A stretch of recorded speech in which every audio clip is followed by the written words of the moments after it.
अस्सलामुअलैकुम। उम्मीद करता हूँ आप सब खैरियत से होंगे। बहुत सारे भाई पूछ रहे थे कि हैदर भाई आप हमें बताएं कि इंजीनियर मोहम्मद अली मिर्ज़ा साहब का जो केस है वो इस वक्त कहाँ तक पहुँच चुका है।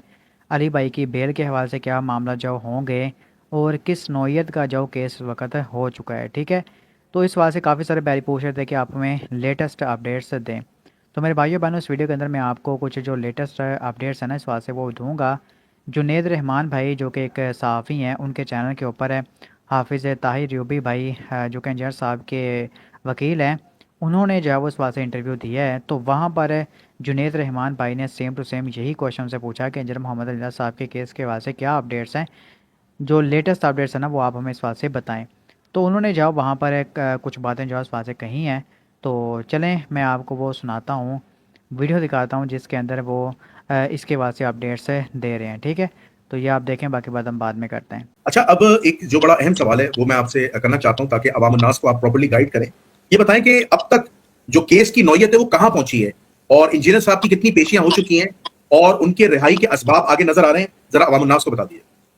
देखिए केस जो ब्लास्फेमी के जो केसेस होते हैं, बेसिकली ये तो ब्लास्फेमी का केस नहीं है, ये तो केस बनाया गया केस है। माजी में इस तरह के केसों की काफ़ी जो है वो मिसालें मिलती हैं हमें। हम देखते हैं कि जहाँ इस तरह के केसेस को पॉलिटिकल विक्टिमाइजेशन के तौर पे भी किया गया है, अदरवाइज एक रिलीजियस विक्टिमाइजेशन के तौर पे लिया गया है। तो ये लॉ को इटसेल्फ कमज़ोर करने की एक साजिश है। मैं समझता हूँ कि इंटरनेशनली जहाँ पर ये कहा जाता है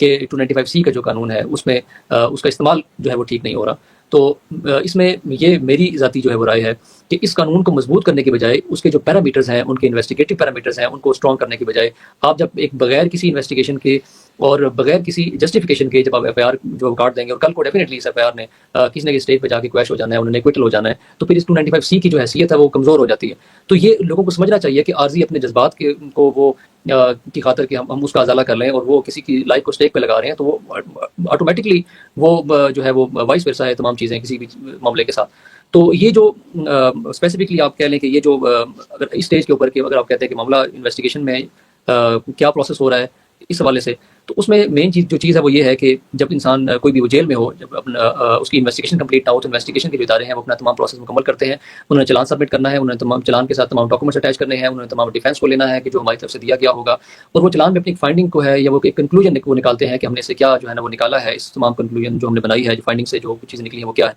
तो वो उसके बाद जब चालान सबमिट हो जाता है फिर एक वो ट्रायल का प्रोसेस स्टार्ट होता है। अभी मामला जो है वो चूँकि इन्वेस्टिगेशन भी अपनी इन्वेस्टिगेशन को ऑलमोस्ट उन्होंने कर लिया है इन्वेस्टिगेशन, तो अभी मज़ीद देखते हैं क्या डेवलपमेंट उस हवाले से होती है। और हमारा भी जो लाया वाला है इंशाल्लाह हमारी कोशिश है कि हम जल्द ही जो है वो भी दोबारा बेल की तरफ जाएंगे और हम क्वेश्चन की तरफ भी जाएंगे। और हमारी कोशिश है, बेसिकली हमारा जो असल मकसद है डिले करने का, जो थोड़ा सा हम टाइम जो ले रहे हैं वो मकसद हमारा ये है कि हमने जेल से रिहा नहीं होना, हमने उन एलिगेशन से रिहा होना है जो एलिगेशन हमारे खिलाफ जो लगाए गए, ताकि पब्लिक के सामने एक्चुअल जो मामला है वो सामने आए कि असल बात ये है और मामला ये किया गया। आप बिलीव करें, मुझे ऐसे लोग मिले हैं इन एक दो दिनों के अंदर कि जो बिल्कुल पब्लिकली कहते हैं कि मैंने सुना है कि जी उन्होंने इस तरह की बात की है, हालांकि वो टोटली वो एक नई बात बता रहे थे। तो पब्लिक में बिल्कुल परसेप्शन में एक नई बात चल रही है, ताकि पब्लिक को एक्चुअल बात का ना पता चले कि मामला क्या है। एफआईआर तो किसी ने पढ़ी नहीं है, एफआईआर तो किसी ने देखी नहीं है कि एफआईआर क्या है। बस यही बात चल रही है कि उन्होंने गुस्ताखी कर दी, और वो जो वर्ड जो मेरे कान तक पहुंचे, मैं तो कोई हैरान हो गया कि यार ये बात तो जो आपने बताई बड़ी खतरनाक है, अगर पब्लिक में ये बात चल रही है तो ये भी हमारे माशरे का एक अलमिया है। जी, तो मेरे भाइयों बहनों, आपने ताहिर यूबी भाई की जो वो बातें सुनी हैं जहाँ पर उन्होंने सारी मालूमात इस बात से दे दी है।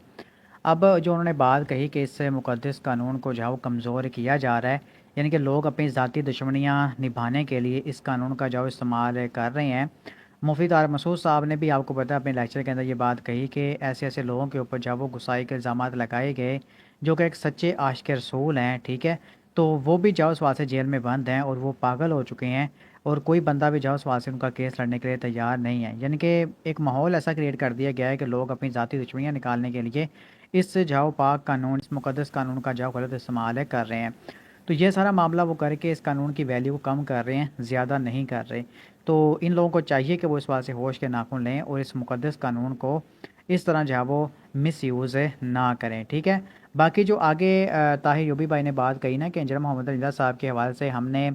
रिहाई जो है वो इस बात से नहीं करवानी, बल्कि हमने जो एलिगेशंस लगी हैं ना उनसे रिहाई हासिल करनी है। यानी कि हमारा जो मेन मकसद है वो रिहाई करवाना नहीं है, बल्कि मेन मकसद हमारा उन एलिगेशंस को जो है उस बात से आप समझ लेके हटाना है, उनको गलत साबित करना है। ठीक है, क्योंकि आप देखें कि एक पब्लिक में चीज़ चली जाए, क्योंकि आप देखें कि अगर आप रिहा इस बात से हो भी जाते हो लेकिन लोगों के जहनों में ये चीज़ चली जाती है कि भाई ये बंदे ने ये बात इस बात से कही है और ये बहुत बड़ा गुस्ताख है, ऐसे है वैसे है, तो तब भी उस बंदे की जान को जो है इस बात से बहुत ज़्यादा ख़तरा होता है। ठीक है, تو انجر محمد رضا صاحب کے اوپر جو اس طرح کا الزام لگایا گیا تو ہمارے لیے امپورٹنٹ یہ ہے کہ ہم اس الزام کو جھوٹا ثابت کریں اور پھر اس کے بعد انجر محمد رضا صاحب باعزت جاؤ سوال سے بری ہو جائیں، ٹھیک ہے۔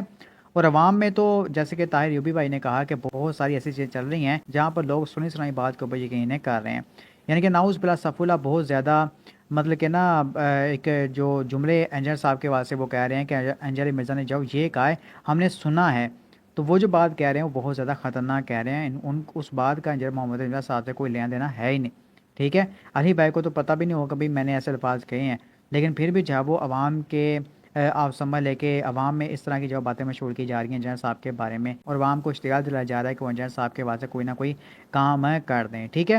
تو ہمارے لیے امپورٹنٹ یہ ہے کہ ہم نے ایلیگیشنز جو ہے نا لگی ہیں انجر صاحب کے اوپر، ان سے ہم نے رہائی حاصل کرنی ہے، اور جب یہ ایک معاملہ ہو جائے گا تو ظاہر سی بات ہے انجر صاحب بھی باعزت بری سوال سے ہو جائیں گے، ٹھیک ہے۔ تو اس کے آگے انہوں نے جو ہے وہ لیگل ایک نوٹس بھی ظاہر سی بات ہے اسلامی رضایتی کونسل کو جو ہے وہ بھجوا دی ہے، اور اس کے علاوہ انہوں نے کہا